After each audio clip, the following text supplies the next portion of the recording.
महाराष्ट्रात सगळे विरोधक ईव्हीएमच्या नावाने बोंबलत आहेत।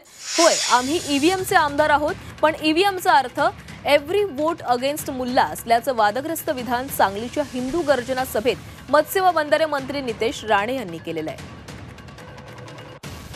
तर ईव्हीएमचा अर्थ हा एव्हरी वोट अगेन्स्ट मुल्ला असं वादग्रस्त विधान हे नितेश राणे यांनी केलेलं आहे। सांगलीतील सभेदरम्यान नितेश राणेंनी हे वादग्रस्त विधान केले, त्यामुळे नितेश राणेंच्या या विधानावरून आता नवा वाद निर्माण होतोय का हे पाहावं लागणार आहे। ईव्हीएमच्या नावाने आमचे कसे विरोधक बोंबलतात, अजब होत नाही का हिंदू समाज एकत्र येऊन कसं मतदान करू शकतो।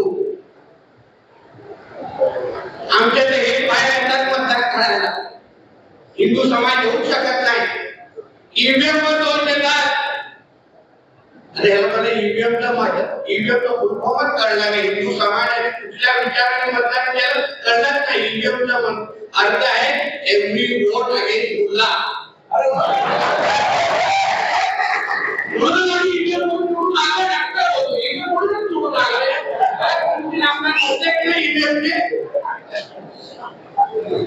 देऊ टाका ब्रेकिंग वाद